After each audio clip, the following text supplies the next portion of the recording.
Bonjour et bienvenue à l'émission Vie de foi. Cette semaine, nous parlons des anges et j'ai mon épouse Mathilde avec moi et notre invitée Audrey Mac. Bonjour et bienvenue Audrey. Bonjour. Bonjour encore Audrey. Et puis bonjour tout le monde.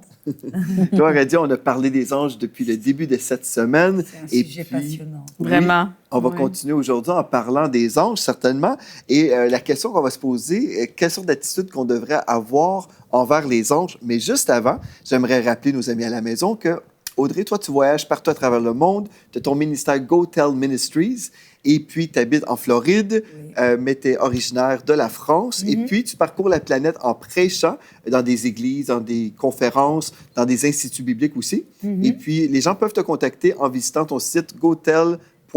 C'est ça? Gloire à Dieu. Alléluia. Ouais, t'as bien appris ta leçon. Puis, les gens aussi peuvent découvrir tes enseignements sur le site emctv.com. Je pense que tu as fait plusieurs, tu as fait plusieurs émissions Vie de foi, mais aussi In Studio, Parole de femme, Oui. Bonjour chez vous, Prière inspirée. Ça fait plusieurs années maintenant. Je pense que la seule émission que tu n'as pas faite, c'est Hosanna.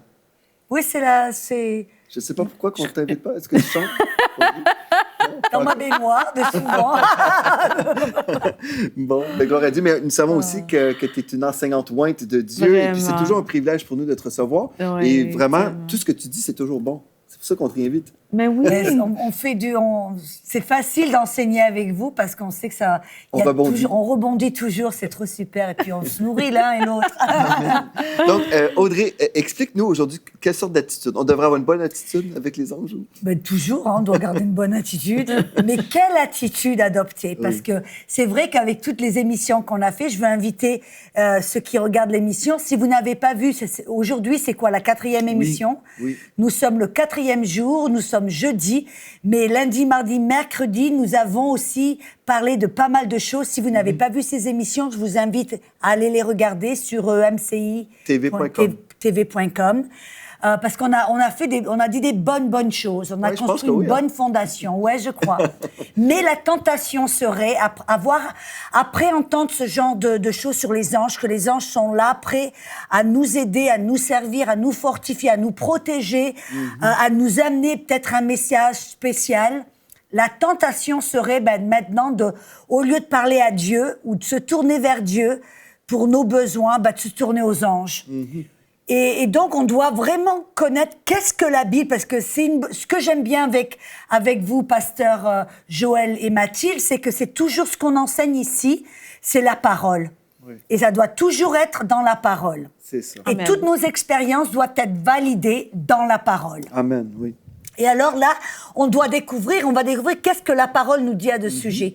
La première question, parce que c'est vrai que même j'avais entendu certains enseignements où on nous disait qu'on pouvait commander nos anges. Ils sont là pour nous servir, nous protéger. Alors on peut dire, ange fais ceci, ange fais cela, va faire ceci, va faire cela, que ce sont eux, nous qui les commandons. Et moi, ça m'a un petit peu, comment je pourrais dire, un petit peu dérangée. Et puis, j'ai été rechercher dans la parole. J'ai dit, OK, qu'est-ce que la parole dit à ce sujet? Et j'ai regardé tous les versets où, en fin de compte, qui parlent des anges qui agissent, qui font quelque chose. Et à chaque fois, j'ai découvert que c'est Dieu le Père qui commande ces anges. Oui, Mais on a vu même, tu as parlé du psaume 91, et tu en parlais là dans les coulisses. Et qu'est-ce que tu disais? Qu'est-ce que ça voulait dire dans le psaume 91? En fait, dans le psaume 91, au verset 11, qu'on a déjà mentionné cette semaine, « Car il donnera ordre à ses anges de te garder dans toutes tes voies. » Donc, c'est Dieu qui donne ordre aux anges de nous garder dans Moi, j'ai dans la mienne, c'est « il ordonnera ». Il ordonnera, oui. Et le « il », c'est Dieu. C'est Dieu. Même dans, on en a parlé tout au cours des émissions, le psaume 103, verset 20, où David parle à une révélation des anges. Il dit déjà, bénissez l'Éternel, vous ses anges, qui êtes puissants en force. Ça, j'aime bien, ça nous montre, c'est pas des petits bébés, ce sont des êtres puissants en force, qui exécuteraient ses ordres, avec un grand S majuscule, parlant des ordres de Dieu. Ça nous montre que c'est Dieu qui donne ses ordres. Et ça nous dit même qu'il écoute la voix de sa parole. Et on en a parlé même, l'exemple de cet évangéliste que je connais, qui a dit, c'était la parole de Dieu dans sa bouche, mais c'était la parole que l'ange attendait et écoutait. C'est pas nos paroles, nos ordres, ce sont les ordres de Dieu, les paroles de Dieu. Je pense que si on poursuit aussi dans le même texte, dans le psaume 103, verset 20, je vais juste reprendre ce que tu as dit et au verset 21 ensuite. « Bénissez l'Éternel, vous, ses anges, qui êtes puissants en force. » Donc ça, c'est merveilleux. « Et qui exécutez ses ordres, les ordres de Dieu, en obéissant à la voix de sa parole. » Donc, pour reprendre ce que tu dis, on n'est pas en train de dire, Monsieur l'ange, tu vas faire ceci, cela. Non. Par contre, on peut, d'une certaine façon, relâcher les anges, pas en parlant aux anges, mais en déclarant dans l'atmosphère, on déclare la parole de Dieu. Mon Dieu pourvoit tous mes besoins selon sa richesse avec gloire en Jésus-Christ. Les anges entendent la parole de Dieu et les anges peuvent s'accorder, dire, OK, bon, cette parole-là, c'est vraiment de Dieu. Je peux aller l'exécuter parce que la personne l'a déclaré à Dieu avec foi. Donc ça fonctionne. Ensuite, verset 21, « Bénissez l'Éternel, vous, toutes ses armées. » C'est ça qu'on voit aussi. Les anges sont des armées, des soldats pour le royaume de Dieu, qui est ses serviteurs et qui fêtent sa volonté. Ils ne feront pas la volonté de l'homme s'il dit, ben moi, je veux faire ceci, je veux faire cela. Monsieur l'ange, tu vas faire ceci. Non. Ils vont écouter ce que Dieu dit, mais nous avons le privilège de déposer la parole dans notre cœur et la bouche parle de l'abondance du cœur. Et on parlait aussi, c'est bien, c'est intéressant que tu as amené ce verset, parce que le verset 21, il dit pour faire sa volonté. Et si vous n'avez pas entendu, hier, on en a parlé, on a partagé un témoignage à ce sujet, que c'est la parole de Dieu dans notre bouche, pour faire sa volonté. Et c'est pour ça que c'est tellement important de chercher à marcher dans la volonté de Dieu. Amen. Quand on est dans sa volonté, les anges sont plus aptes à agir, à faire. Et on voit même Jésus, par exemple. Et Jésus est notre modèle. C'est ça. Tout ce qu'il a fait, il l'a fait pour être notre exemple. Toujours, oui. Si on voit quelque chose que Jésus n'a pas fait, je n'ai pas un précédent, je n'ai pas un modèle pour le faire et l'imiter. Nous sommes appelés à imiter Jésus. Si Jésus ne l'a pas fait, moi, j'ai pas trop de foi pour le faire. Et quand je regarde le ministère de Jésus, quand je regarde ce que Jésus même a dit, par exemple, dans Matthieu 26, verset 53, Jésus a dit, « Penses-tu que je ne puisse pas maintenant prier mon Père ? Et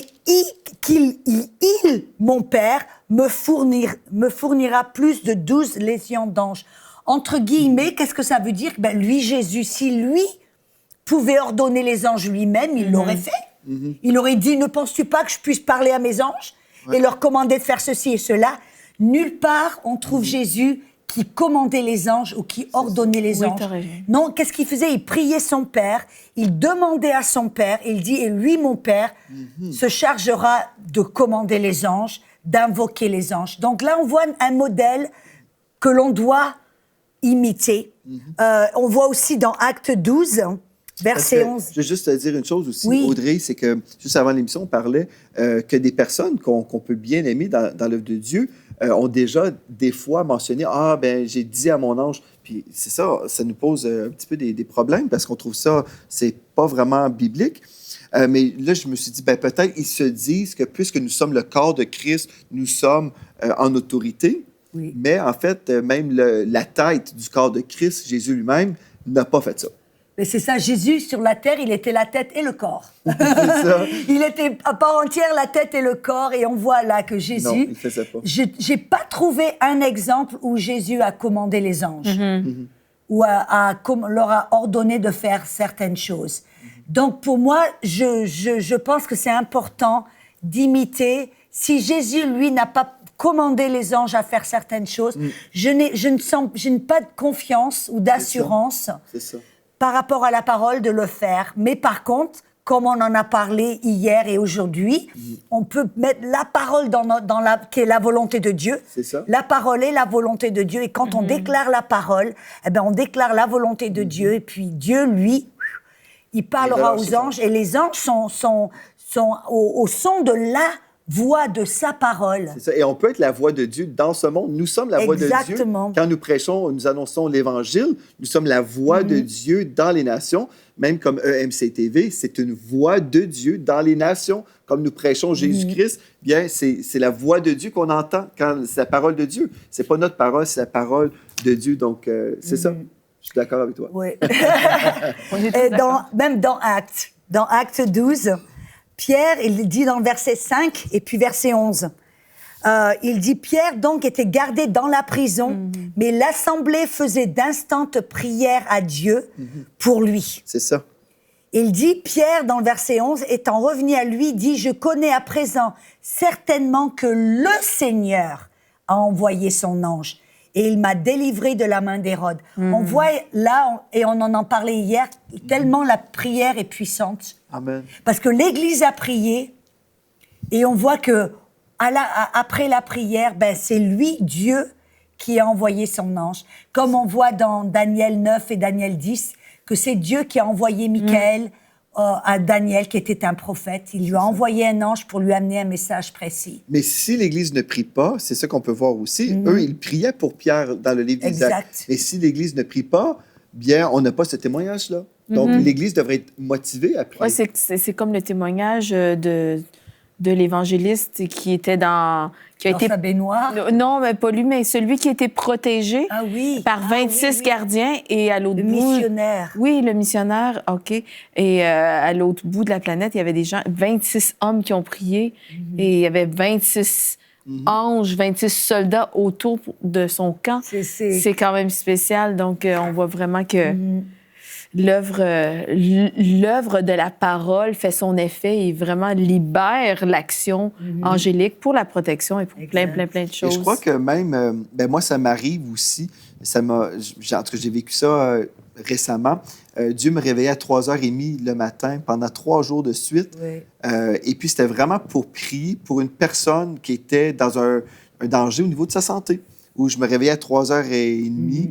Et puis là, l'épouse du frère en question envoie un texto sur FaceTime disant « Pouvez-vous prier pour mon mari? Il revient d'un voyage missionnaire, il est malade. » Mais là, j'étais en train de prier pour lui quand je recevais le texto. Donc, je me dis, Dieu a besoin de nos prières parce que Dieu veut sauver, il veut secourir, mais il a besoin des gens qui vont déclarer des choses. Qui vont obéir aussi. Oui, oui, c'est clair. Hein?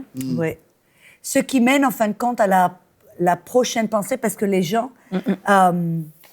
ils se disent, mais est-ce qu'Audrey, tu es en train de nous dire qu'on ne peut pas parler à un ange? Si on a un ange qui vient là devant nous, on ne peut pas lui parler. C'est là où on doit découvrir, on doit voir en fin de compte que oui, dans la Bible, quand il y a un ange qui venait, par exemple Marie, tu en as parlé même Zacharie, Daniel, le prophète Daniel dans l'Ancien Testament, il y a un ange qui est venu, ils lui ont parlé. Marie, elle a dit par exemple, comment ça va se faire? Je suis une vierge, je n'ai pas de rapport avec un homme, comment ça va se faire? Et l'ange lui a parlé, lui a révélé certaines choses. Donc oui, on peut parler à un ange si l'ange initie la conversation. C'est-à-dire que c'est dangereux si nous, on nous dit « Ah oui, je veux parler à un ange apparaît moi, je veux voir un ange apparaît. » Et tout d'un coup, on recherche et on demande, on veut voir un ange, on demande un ange, on veut demander le nom de notre ange. Parce que Dieu, en fait, nous appelle à chercher sa face, pas la face d'un ange. Exactement. Parce que le diable aussi peut se déguiser en ange de lumière, n'est-ce pas? Oui, oui. Et c'est ça, je crois, où on doit... Ma femme, tu n'as vu. C'est un autre sujet. Vous voyez, il est dans la ligne, il est toujours un pas. C'est trop super. Mais c'est ça, en fin de compte, c'est que de vraiment... de savoir que oui, il y a des anges qui vont... des fois, dans sa souveraineté, Dieu va choisir d'envoyer un ange pour nous parler, pour nous montrer que, par exemple, Paul, sur le navire, en danger pendant la tempête, il y a un ange qui lui est apparu avec un message pour le rassurer en disant... et puis Paul lui a parlé. Mais comme Marie a parlé à l'ange, mais c'était Dieu qui a choisi d'envoyer un ange. C'était pas Paul qui a dit « Dieu, il faut que tu m'envoies un ange » ou c'est pas Marie qui a dit « Oui, moi je veux voir un ange ». C'est là où c'est dangereux parce que tu l'as dit, des fois, on peut demander quelque chose et le recevoir et ce qu'on va recevoir, ça va pas toujours être bon. C'est ça. Et on en parlera demain. Si on peut, si j'arrête de parler. si Jésus ne vient pas ce soir. Mais c'est ça, en fin de compte, il faut faire vraiment attention. C'est pas à nous de commander les anges, c'est Dieu qui va le faire. On doit savoir, comme tu as dit, qu'il y a des anges qui sont là pour nous aider, nous protéger, pour faire tout un tas de choses autour de nous et nous aider dans l'accomplissement de l'appel. Mais ce n'est pas à nous d'initier une conversation, de rechercher les anges. Tu vois, quand j'ai eu ma visitation en 2004, il y a un ange qui s'est présenté à moi, boldness, qui veut dire audace, Et moi, j'étais saisi en esprit. Je ne recherchais pas les anges. Je ne recherchais même pas la visitation. J'étais dans une réunion et c'est l'Esprit de Dieu qui est tombé sur moi dans cette réunion précise. Mais après, quand j'ai raconté mon témoignage, je disais toujours, on ne parle pas aux anges. J'allais même pas au-delà de tout ce que tu viens de dire parce que je sais qu'il y a des gens dans un certain mouvement, dans le Nouvel Âge, par exemple, qui s'adressent aux anges, qui prient aux anges. Bref, ils ont une relation avec les anges. Et je sais que dans le monde chrétien, on a souvent peur du surnaturel de Dieu, parce qu'il y a tellement le surnaturel du diable qui est évident. Donc, des fois, les gens ont peur. Et puis, je vais tellement rassurer les gens que non, on ne devrait pas avoir de relation avec les anges. Ce que je disais, en fait, on ne devrait pas parler aux anges. Mais j'aime ta précision, parce qu'en fait, oui, évidemment, dans la parole, si un ange se présente au personnage dans la Bible, il répondait. Oui, mais c'est pas comme une quête. C'est en réponse. C'est comme un dialogue. En fait. Et c'est là où on doit faire confiance à Dieu. Et moi, je vois en fin de compte, si Dieu voit nécessaire d'envoyer un ange, très souvent, on voit, parce qu'il y a une mission spéciale, il y a un message très précis, et puis des fois, c'est pour notre protection, comme Paul, il était sur le point d'être dans une tempête, on se demandait est-ce qu'on va perdre la vie, et je dis, moi, je vais pas, de la même manière que il y avait un moment, tu sais, quand tu vas dans des réunions où tout le monde reçoit une parole de prophétie, et je me rappelle, en fin de compte, où tout le monde recevait des paroles, sauf moi. Et puis, je dis toujours, mais j'avais l'impression que Dieu m'aimait pas. Je dis, mais Dieu, pourquoi tu m'aimes pas? Tu m'envoies, tout le monde a des paroles de prophétie, sauf moi, mais pourquoi? Puis le Seigneur il me dit, non, je te donne pas des paroles de prophétie parce que toi, tu m'entends directement, je peux te parler. Wow, le Saint-Esprit peut te parler. Et puis, j'ai découvert en plus par la suite que quand on a quelque chose de spectaculaire, comme un prophète qui nous appelle hors de la foule, ou un ange qui nous apparaît, ou quelque chose de spectaculaire, des fois, c'est pour deux raisons, ou parce qu'on va traverser des moments super durs, et on a besoin de ce moment, que ce soit un ange, que ce soit une parole de prophétie, pour nous garder dans la volonté de Dieu, ou c'est parce que on a la tête dure et puis on n'écoute pas Dieu. C'est vrai, hein? Mais une des choses, comme avec ce que j'ai vécu en 2004, une des choses, c'est que peu importe les vents contraires, on a un mandat précis, mais après, peu importe, même si le mandat ne semble pas jamais exister, comme les médias francophones et toutes ces choses-là, il y a des vents contraires, des saisons de prière, d'intercession, mais on se rappelle d'une chose qui a révolutionné notre vie. Donc, c'est comme quelque chose pour marquer notre vie. Hein? C'est comme, mais comme tu dis, Dieu ne nous appelle pas à être dirigés par les anges.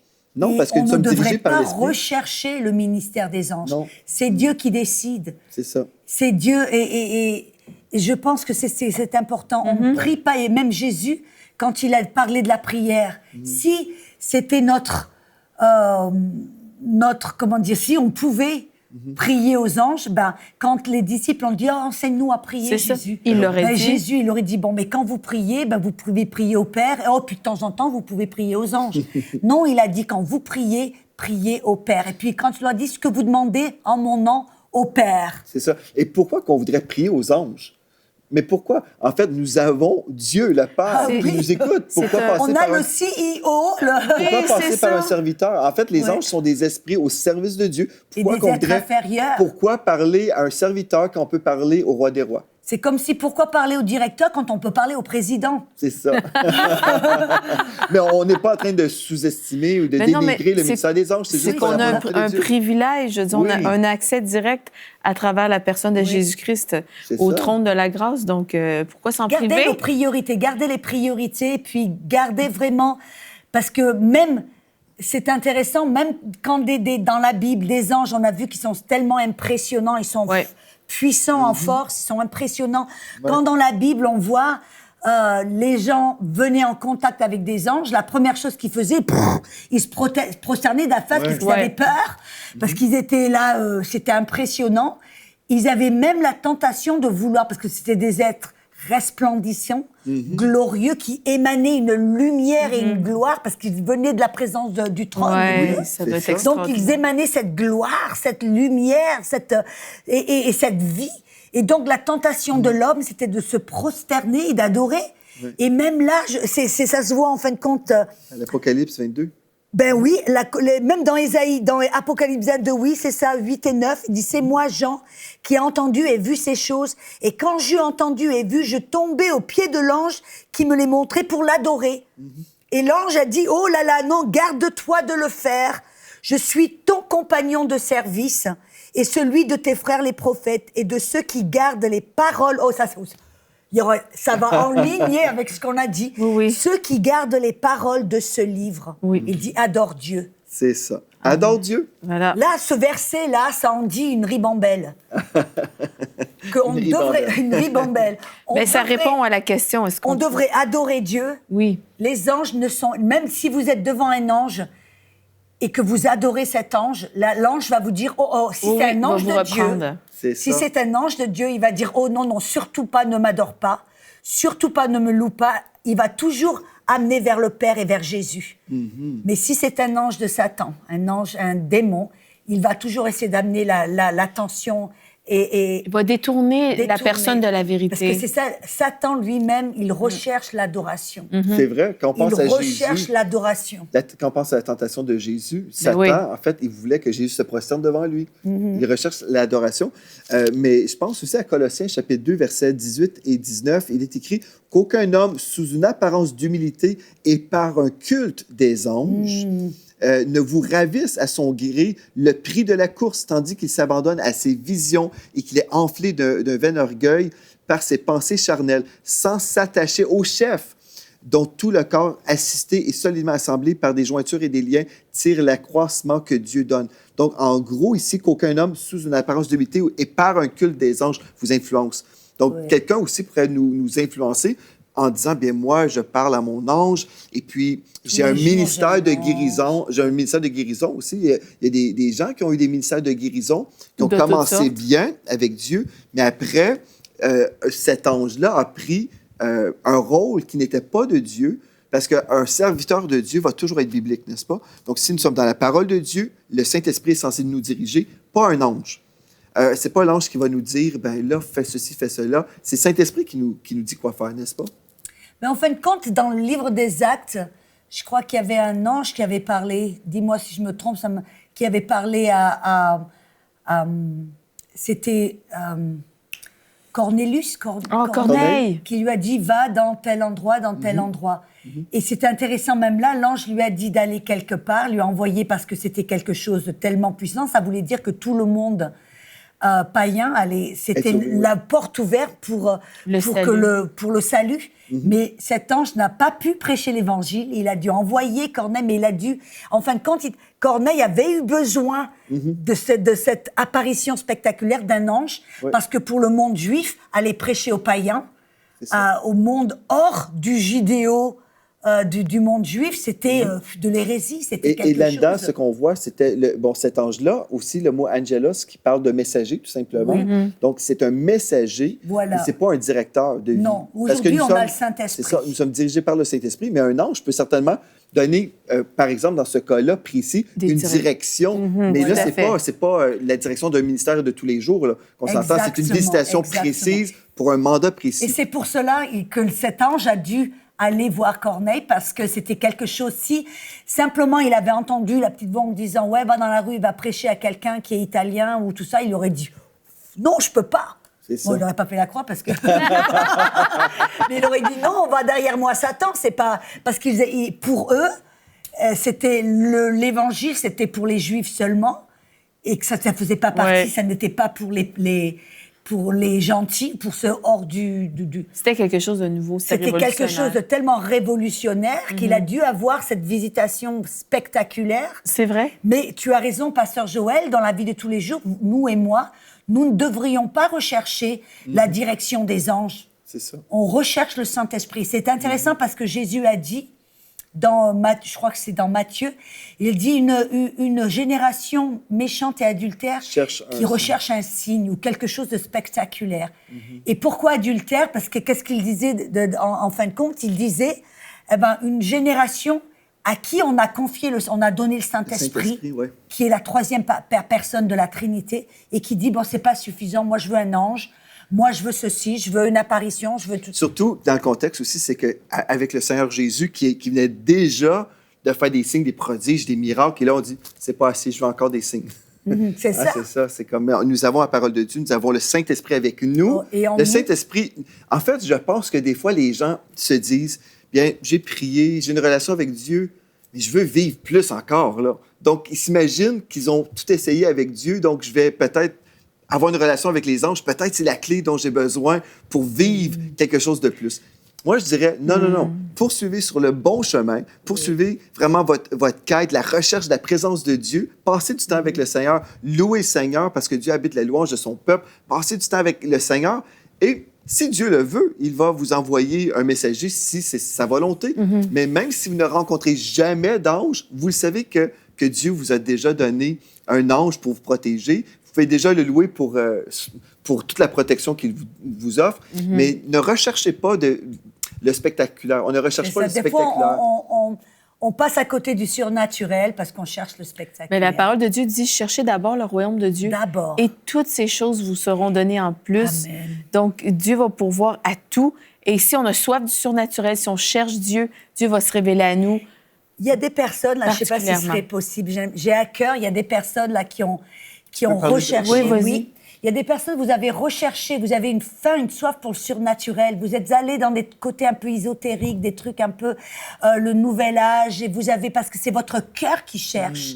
C'est votre cœur qui a un trou à l'intérieur et qui veut être en contact avec le surnaturel. Et je veux vous inviter parce que la chose la plus surnaturelle, la chose la plus merveilleuse, et que même les anges eux-mêmes louent et adorent, c'est le roi des rois, le Dieu des dieux, le Seigneur des seigneurs, c'est Jésus-Christ. Amen. C'est lui, en fin de compte, qui a donné sa vie, qui a versé son sang, et la Bible nous dit même que les anges regardent ça dans ce plan de rédemption. Ils regardent ça avec envie, et parce que ils se disent, waouh, regarde un peu ce que Jésus a fait pour les fils de l'homme. Et ils le regardent, et puis c'est pour vous que Jésus est mort. Et votre envie, ce désir de connaître le surnaturel, c'est parce que c'est le cœur de Dieu qui vous invite à venir le trouver. C'est le cœur de Dieu qui est en vous pour essayer de vous attirer vers la vérité, qui est le salut, l'œuvre que Jésus a fait sur la croix pour payer pour tous vos péchés. Et si vous dites, oui, moi, je veux connaître ce Dieu qui a donné sa vie, je voudrais vous inviter à répéter cette prière avec moi. Est-ce qu'on peut prier? Oui. Répétez avec moi, Seigneur Jésus. Seigneur Jésus, Je reconnais je reconnais que tu es le Fils des dieux. que tu es le Fils de Dieu. Tu es mort pour mes péchés. Tu es mort pour mes péchés. Et aujourd'hui, j'accepte ton sacrifice. J'accepte ton sacrifice. Et je te confesse Je te confesse devant les hommes comme mon Sauveur mon Sauveur et mon Seigneur. Merci pour la vie éternelle. Merci pour la vie éternelle. Amen. Amen. Amen. Et merci d'avoir été à l'émission Vie de foi. Écrivez-nous videfoi@enseignement.com et puis dites-nous si vous avez pris cette merveilleuse décision aujourd'hui. Merci Audrey, merci mon épouse. Et d'ici à demain, soyez richement bénis.